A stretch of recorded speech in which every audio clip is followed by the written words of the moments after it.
خبر شامل کرتے ہیں فیصلہ آباد سے۔ ریسکیو اہلکار انسانوں کے ساتھ ساتھ بے زبان جانوروں کی خدمت میں بھی پیش۔ مصطفیٰ آباد گھر کی گرل میں بلی پھنس گئی، اہل خانہ نے نکالنے کی کوشش کی، ناکامی پر ریسکیو اہلکاروں کو اطلاع دی گئی۔ ریسکیو اہلکاروں نے کٹر سے گرل کاٹ کر بلی کو آزاد کروا دیا۔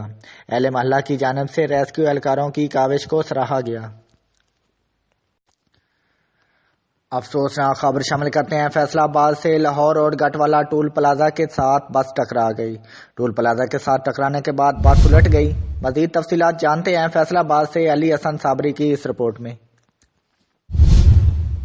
جی، یہ افسوسناک واقعہ منگل اور بدھ کی درمیانی شب کھرڑے والا ٹول پلازا پر پیش آیا، جہاں کھرڑے والا انڈسٹریل زون توصیف حوزری کی بس جو ہے وہ اپنے ورکرز کو واپس گھروں کو لے جا رہی تھی کہ اچانک جو ہے وہ ٹول پلازا کے قریب جو ہے وہ اس کی بریک فیل ہو گئی، اور بریک فیل ہونے کے نتیجے میں جو ہے بس جو ہے وہ کھرڑے والا ٹول پلازا کی بلڈنگ سے ٹکرا گئی۔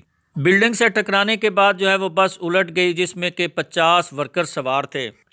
ریسکیو 1122 کی جو گاڑیاں ہیں وہ موقع پر پہنچیں، اور جو معمولی نوعیت کے زخمی تھے ان کو ابتدائی طبی امداد کے بعد اپنے اپنے گھروں کو روانہ کر دیا گیا، اور جو شدید زخمی حالت میں جو ورکرز تھے ان کو DHQ اور الائیڈ ہاسپٹل فیصلہ آباد منتقل کیا گیا، اور خوش قسمتی سے جو ہے وہ اس واقعہ میں کوئی جانی نقصان نہیں ہوا۔ جی